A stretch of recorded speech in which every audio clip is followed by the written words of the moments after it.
Class 12-এর new সিলেবাসে third সেমিস্টারের যে প্রোজ সেকশন রয়েছে সেই প্রোজ সেকশনের প্রথম গল্প দ্য নাইট ট্রেন অ্যাট দেওলির থার্ড পার্ট নিয়ে আলোচনা করব। ফার্স্ট পার্ট আর সেকেন্ড পার্ট অলরেডি কমপ্লিট হয়েছে, তো যারা দেখোনি ডেসক্রিপশনে লিঙ্ক দিয়ে দেবো, সেখান থেকে দেখে নিতে পারো। তাহলে চলো থার্ড পার্টটা শুরু করি। বাট কিন্তু হোয়েন আই রিচ দেহরাদুন, যখন আমি দেহরাদুনে পৌঁছালাম, দ্য ইনসিডেন্ট বিকেম, ঘটনাটা এইরকম হয়ে গিয়েছিল, ব্লাড আমার কাছ থেকে প্রায় মুছে গিয়েছিল, অ্যান্ড ডিস্টেন্স অনেক দূরে চলে গিয়েছিল, for there were other things to occupy my mind, এবং সেখানে অন্য কিছু আমার মনের মধ্যে এসে ভর করেছিল। অর্থাৎ দেহরাদুনে ন্যারেটরের পৌঁছানোর পর ন্যারেটরের মনের মধ্যে অন্য কিছু জায়গা করে নিয়েছিল, যার ফলে তিনি মেয়েটাকে প্রায় ভুলে গিয়েছিলেন। ইট ওয়াজ অনলি, এটা ছিল হোয়েন, যখন I was making the return journey, আমি যখন ফিরছিলাম, 2 months লেটার, 2 মাস পর, that I remember the girl, তখনই মেয়েটার কথা আবার মনে পড়লো, যে 2 মাস পর আমি যখন ফিরলাম তখনই যেন আবার মেয়েটার কথা আমার মনে পড়েছিল। I was looking out for her as the train drew into the station, আমি প্ল্যাটফর্মের দিকে তাকিয়ে রইলাম যখন স্টেশনে ট্রেনটা ঢুকলো।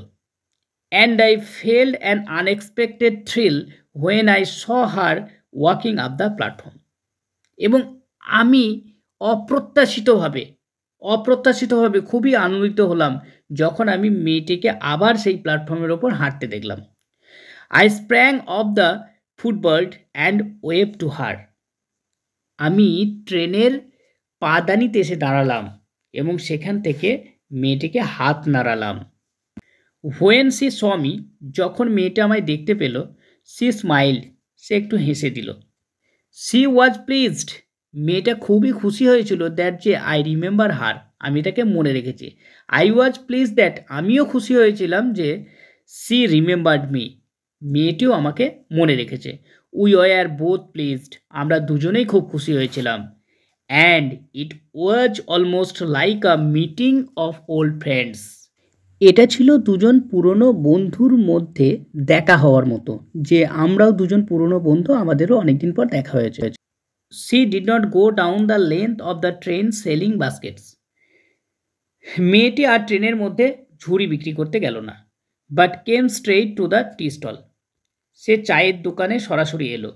হার dark eyes were suddenly filled with light, তার চোখগুলো যেন উজ্জ্বল হয়ে উঠল।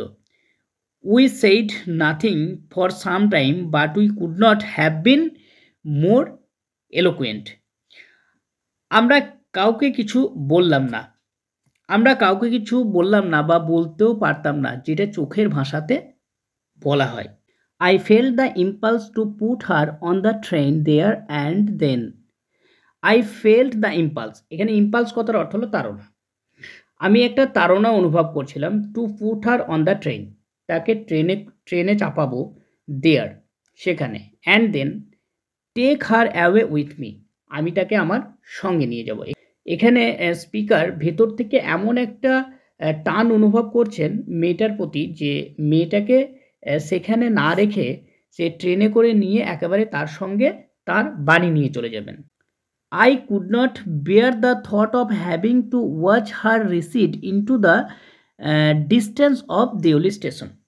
I could not bear the thought of having, আমি এটা আর সহ্য করতে পারছি না, টু ওয়াচ হার, তাকে দেখে, recede into the distance of Deoli station, এই দেওলি স্টেশনে সে হারিয়ে যাবে। স্পিকার এখানে এটা বোঝাতে চেয়েছেন যে তিনি এই ব্যাপারটা সহ্য করতে পারছেন না, যে ট্রেনে করে তিনি চলে যাবেন আর মেয়েটা আস্তে আস্তে সেই দেওলি স্টেশনে দাঁড়িয়ে থাকতে থাকতে আবারও হারিয়ে যাবে সেই দেওলি স্টেশনে, এটা তিনি আর সহ্য করতে পারছেন না। I took the basket from her hand, আমি মেয়েটার হাত থেকে ঝুড়িগুলো নিয়ে নিলাম। And put them down on the ground, তারপর ঝুড়িগুলো মাটিতে রেখে দিলাম। She put out her hand for one of them, সেগুলি থেকে মেয়েটি একটা ঝুড়ি নিল। But I caught her hand and held it, কিন্তু আমি মেয়েটার হাতটাকে চপ করে ধরলাম এবং ধরে দাঁড়িয়ে রইলাম। I have to go to Delhi, I said, আমি বললাম আমাকে দিল্লি যেতে হবে। শি নোডেড, সে মাথা নড়ালো। I don't have to go anywhere, আমার কোথাও যাওয়ার নেই। The guard blew his whistle for the train to leave, ট্রেনটা ছাড়ার জন্য গার্ড বাঁশি বাজিয়ে দিল। And how I hated the guard for doing that, এটা করার জন্য আমি কতটাই না ঘৃণা করেছিলাম গার্ডকে। I will come again, I said, আমি বললাম আমি আবার ফিরে আসবো। উইল ইউ বি হেয়ার, তুমি এখানেই থাকবে তো? যাই হোক, থার্ড পার্ট এটুকুই, দেখা হবে পরবর্তী নেক্সট ভিডিওতে। তবে ভিডিওটা যদি ভালো লাগে অবশ্যই লাইক শেয়ার কমেন্ট করবে, আর যারা নতুন তারা সাবস্ক্রাইব করবে, আর বেল আইকনটা দাবাতে ভুলবে না, কেননা যখনই আমি নতুন কোনো ভিডিও আপলোড করব সেই সময় নোটিফিকেশান আকারে তোমার কাছে সবার আগে চলে যাবে। So thank you for watching my video.